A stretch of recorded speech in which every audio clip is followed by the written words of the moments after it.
some new stuff I got in. I got to give a big shout out to Summit Racing. I ordered this stuff on like Wednesday night, and it was here basically Friday morning through an ice storm. So shout out to them, I appreciate it. I think it all came out of Arlington, which is not too far from Arkansas, but it was in great shape. So let me show you what I got going here. This is the Summit G1206-1. This should be my battery relocation kit. Enough cable to throw that battery in the trunk. Some big Mambo Jumbo studs. Sweet. And all the hardware you could ever need. Nuts, washers, etc.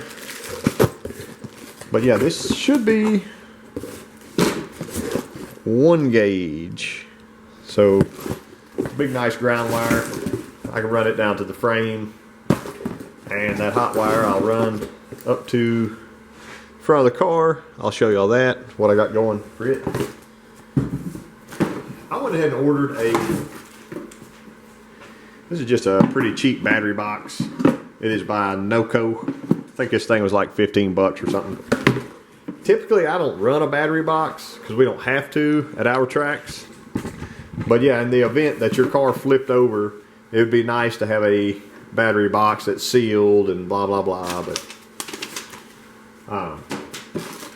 it comes with just a strap that runs around it, some kind of divider or something. I don't know. There's a number on it if you want it. Pretty. Let's see what else. Here's my Taylor main power switch master battery disconnect, they call it. I can get that mounted in the rear. And lastly, I bought this Powermaster 75 amp.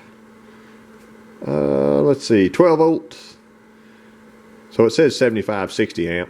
It's fine. You can do one wire or OE hookup. So let me show you it real quick. Nice. There she is. It says tighten your belt on it. It's not very large.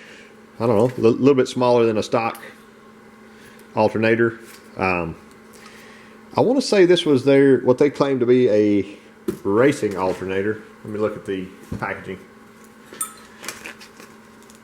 There's the one wire hookup, one wire post on the back. Shouldn't take much to fab it in. Here's what I'm thinking. So the other day I made this bracket out of a piece of flat metal, and I've got more of that. I should be able to reuse my stock style pull down, whatever you want to call that. And I need to make myself a new bracket that will triangulate off of those two bolts coming straight to here. Then I can put a solid bolt into it. That might work out for me. I'll see. This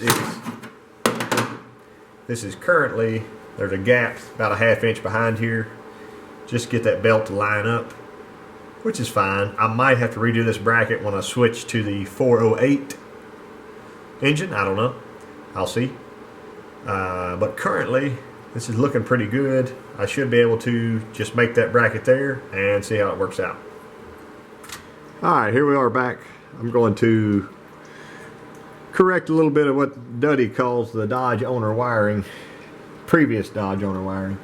Might have lost my cable. Where did it go? Here it is.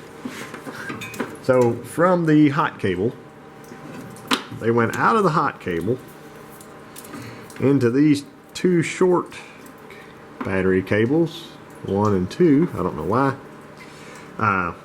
One went to the main post on the starter, so they had this bolted here, and then this one was bolted here.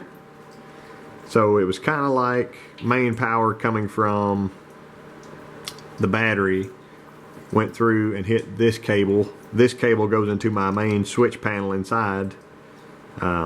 This crimp connector is kind of ugly. I'm gonna probably drop some solder on it and put me a heat shrink. Do it, you know, heat it up, shrink it down. It'll be good. Like it won't pull off. I've tried that. The eye itself looks good.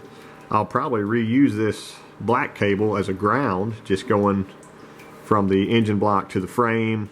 I'll probably ground it on both sides, just to be safe. And I'll ground the engine block to the body also, which I know it's a unibody, so it should be grounding anyway, but can't have too many grounds. There's that one.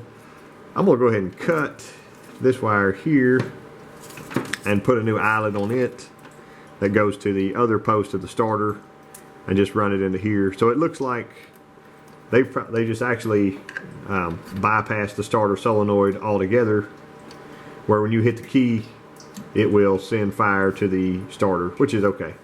I'll probably redo this wire later if you can see it, and undo that there. So let me get to snip that, and I'll get these hooked into that main post. I've actually thought about running my 1-gauge wire from the back.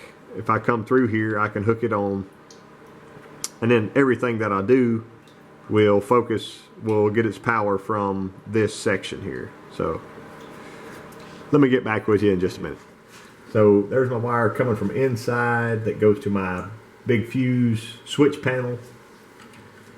It'll drop there on the bottom, like that. Here's my big one coming from my starter. It will drop here, and I can actually get it out of the way so it's not laying on the head or anything. And sticker there.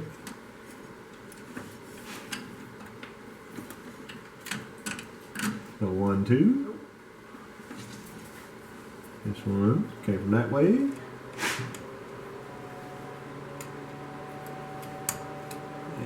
that one from that way.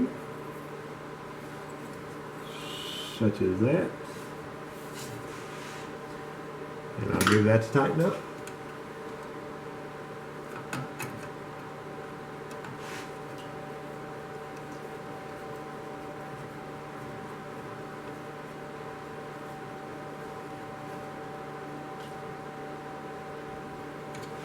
Very nice. Put my green wire back in. That one will go down. Get a rubber grommet for there. But essentially, I'll run my big cable through the hole, hook it onto the large post right there. Should be good to go. I cannot run my cable from the alternator to this big post because whenever I cut the switch off that kills the battery, it will not disconnect the alternator also. So I got to be able to disconnect all the power going to the engine. So I'll run my alternator all the way back to my kill switch. I'll show you that here. I got my alternator on. Basically, the other day when I made that bracket, the spacing on it was about just right to add to a different bracket. So I did the same length from hole to hole here as from hole to hole here. I'm gonna have to get a spacer and throw here and there, and that will keep it from rocking and rolling so much. This is a good nylon locking nut there. This is a factory hang down piece. What are you gonna call that? It's probably got a real name. That comes down here. Alternator misses it. I might have to grind just a little bit there, but it's not bad. Everything's pretty much in line. I'm just going to leave it there until I can get some spacer for there and there. Sometimes if I can find it, I'll use like black pipe nipple. They sell them in different lengths. That might be 2.5 or 3 inches, whatever. But they're pretty easy to trim. Get you a hacksaw and it'll cut. But got some spacers. My neighbor actually had some, so I walked down in the 10 inches of snow and he let me borrow his collection there. I appreciate it, Doug. Got all that tightened up. It's good to go. I'll run my wire off here to the back. I mentioned that before. On the way back, I'll show you this. I got my big red ran through here. I've got to get my grommet moved around, keep it off the firewall there, but I've been fighting with that thing for 30 minutes and I figured I better give you an update before I run out of time. But I got that in. I ran it down the inside here, which the inside of the car needs to be cleaned up still, but you can see it up front, down here, through there, up the back. I will put some attachment, get that carpet glued back down.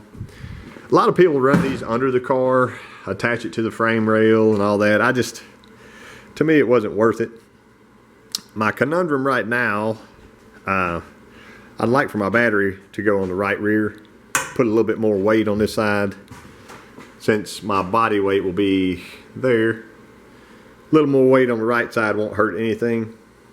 And it would be okay over here, but that's not where I want it. So before I do that, I need to figure out where to mount my kill switch.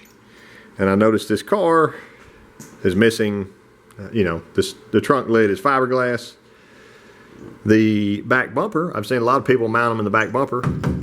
It's also fiberglass. So I hate to drill a hole in that fiberglass, mount this dude, and from stress and torque of whatever, it end up cracking that fiberglass up. So I don't want to do that. I thought about going lower just slightly and sticking it in this panel here, but also it's pretty thin. It's just a single sheet of metal that somebody has welded and probably bondoed in to there. So I don't think it'd be terrible down there inside. Something else I had thought about. Remember, this is a 68 model, and it's supposed to have a corner marker somewhere through here, which these are new quarters on both sides. So I thought about if I drilled where the corner marker would be, then all you would see is this sticking out, and it would still be towards the rear of the car. I don't know. I'm gonna probably have to save it for another day and just get it done off camera. Let me know your thoughts in the comments. I'm kind of out of supplies here. They only give you only get 2 of these eyelets. So I used one up front. I need to use this one to go into here. I'll need another one to go into there. I don't think my cable is long enough, and I can use something like this, which is, it's a new cable, but this is a 4-gauge cable. So that would kind of negate the 1-gauge that I'm using.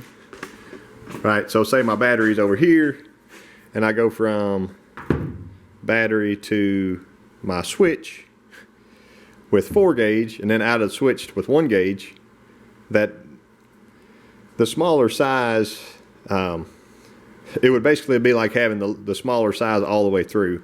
I don't really want to do that. So I'll try to find me another piece of 1-gauge cable and run from there. If I can go ahead and get my battery box mounted, I will. I have to figure out where to put the switch before I do anything. It's just quarter panel there, so I can go out the side of the car, drill a hole in the side of the car. I don't think that would look too bad, but I got to get it figured out before I cut this cable and put my new connectors on. So I don't know.